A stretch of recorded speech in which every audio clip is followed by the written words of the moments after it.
nagulat. Akala ko tulog pa yung mga Bisaya.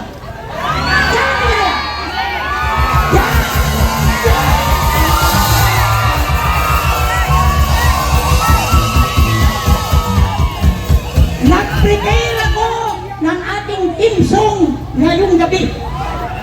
Ang atong bugas.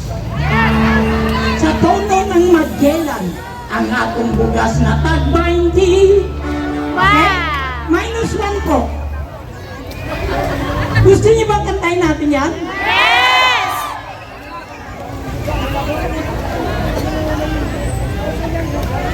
Ah, dyan lang, meron na sila. Yan, okay.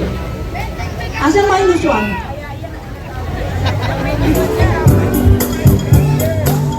Simula ulit. Ah! Ang atong bukas na tag-20.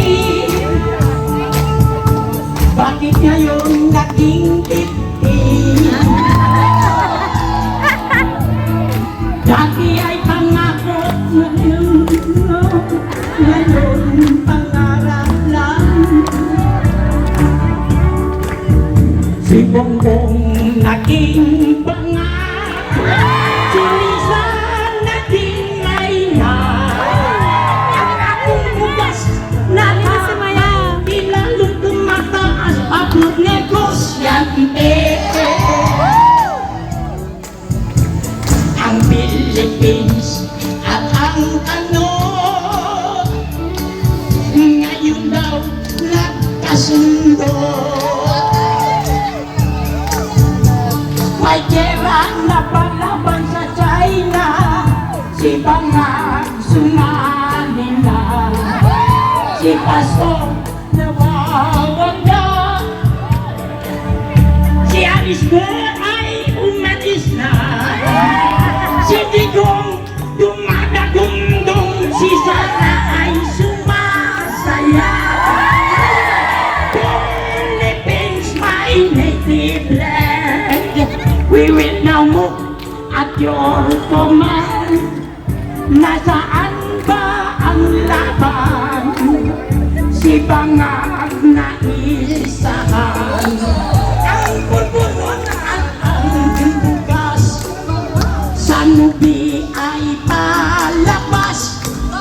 Si Bangag nagbuhugas, si Lisaan kumukumpas. Philippines, my native land, we will now move at your command. Nasaan ba ang laban? Si Bangag nag-isahan. Nasaan ba ang laban? Hoy Bangag! Alis ka! Kasi ito Bangag, didiin ang pangalan, pudul-pudul mugin ng mga tambaluslo. Marcos resign! Marcos resign! Marcos resign! Marcos resign! Marcos resign!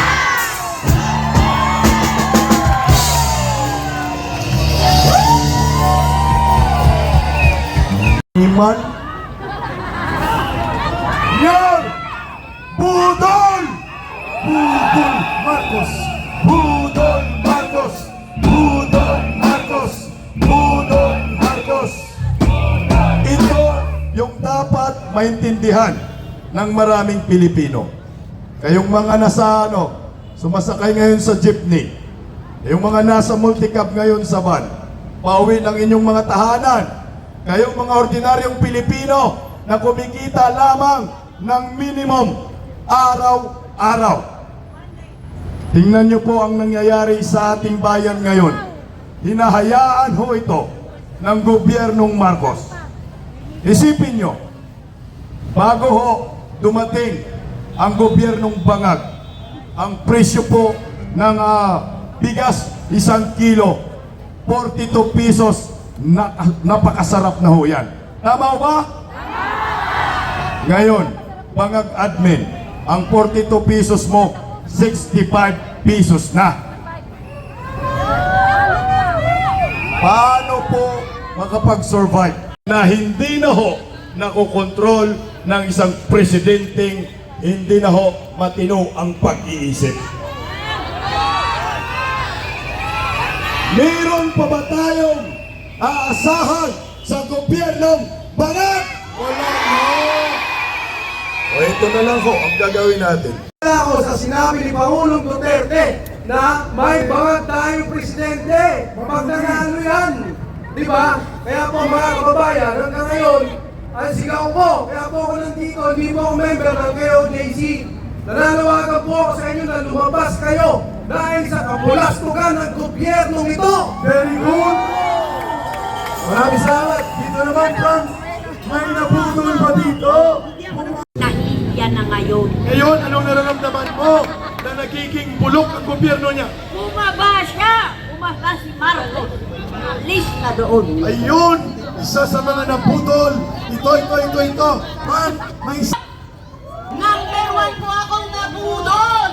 Pati pamilya ko, sinabihan ko, Marcos po tayo! And this is now the reason we are suffering this much. At anong panawagan mo ngayon sa pagkagising mo kasama ang mamamayan sa katotohanan ng pambubudol?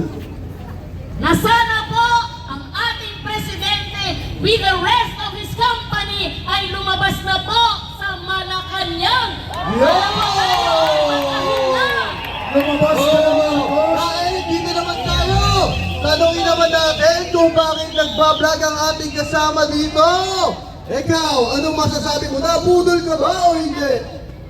Hello, good evening sa atin at si JM Blackstock. Hindi ako nabudol. Alam niyo kung bakit? Lagi kong tinatandaan ang sabi ng Pangulong Duterte, basta ako, sinabi ko sa inyo, siya ay weak leader. Kaya hindi ko siya binoto. Ang binoto ko ay wag na, sana lang. Dahil dyan, anong panawagan mo sa patuloy na kanyang pangbubudol ng siya na ngayon ang presidente? Ang panawagan ko sa mga trolls, yung mga trolls natin dyan, yan ha, panindigan nyo na ang sinabi ng poon nyo na walang human rights violation na ginawa doon sa KOJC at walang armas na pumasok sila sa loob ng KOJC. Ngayon, sabihin nyo na kami ang sinungaling at kayo ang tama. Kasi hinahamang ko na ribat yung mga trolls, walang mairibat dito. Ayun!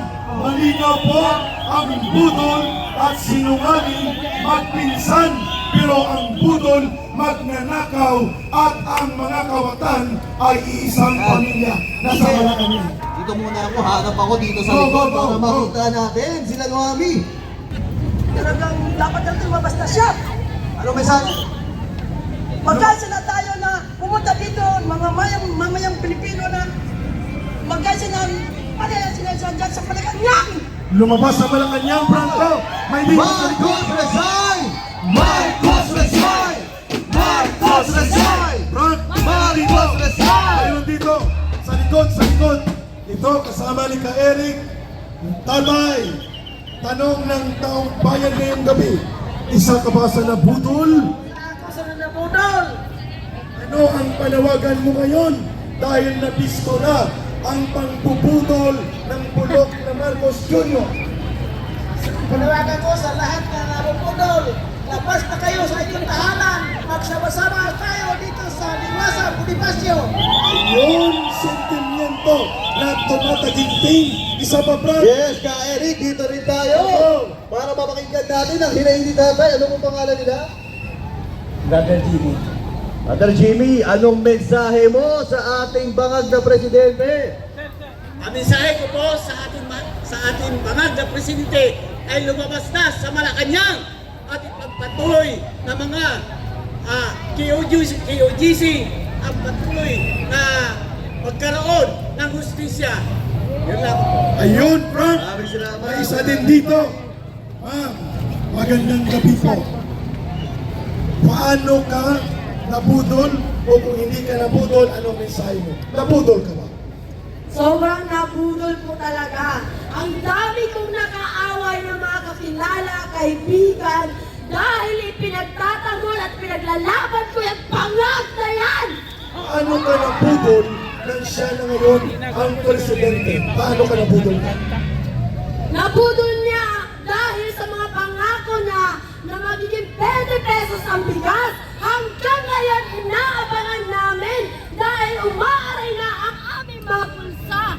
At ayon, at anong panawagan mo sa buong sambayanang Pilipino na nanonood ngayon sa pagbubudol ng tarantadong Marcos na ito? Halina kayo, kapwa ko Pilipino! Isigaw na natin ang paglistay ng Marcos Rehabilitator! Yun! Ka-Eric! Iba na naman tayo! Lumako, ma'am, ano po pangalan? Bumaba na si Bangag para pumatapos ng kaguluhan nito ngayon sa KOJC sa mga ginagawa po niya. Hindi na po tama ang ginagawa niya sa KOJC. Nahihirapan na po ang mga taong bayan. Kahit hindi po KOJC, nahihirapan na rin po sa ginagawa niya. Dahil puro pananakit ng ginagawa ng mga polis. Ano po ba ang nagtulak sa inyo para makiisa dito sa Liwasang Bonifacio? Kaisa po ako dahil gusto ko rin po siyang bumaba. Dahil hindi na po tama talaga ang ginagawa niya sa taong bayan. Marcos resign! Marcos resign! Marcos resign! Marcos resign! Marcos resign! Donald Blanco, mga kababayan, nakita ninyo, tuloy-tuloy ang pagdaloy ng damdamin ng mga Pilipino. Iisa ang kanilang tuhog ng kanilang gutom at ang paglala ng kawalan ng trabaho at kabuhayan at ang pagkalulong ng ating bansa sa korupsyon. Lahat ng ito ay naging malinaw na pangbubutol ang naganap kay Marcos Jr. Grand monumental scam ni Marcos, putol at tarantado na nagbiberdugo-berdugo pa. Sisinginin ito ng mamamayang Pilipino. Marcos resign! Marcos resign! Marcos resign! Marcos resign! Marcos resign! Marcos resign! At ito na po ang magbibigay buhay sa ating pahayag, sa awitin na ating nabuo sa gabi nito. Pakinggan at tingnan natin ang isang at ito na ang nabudulso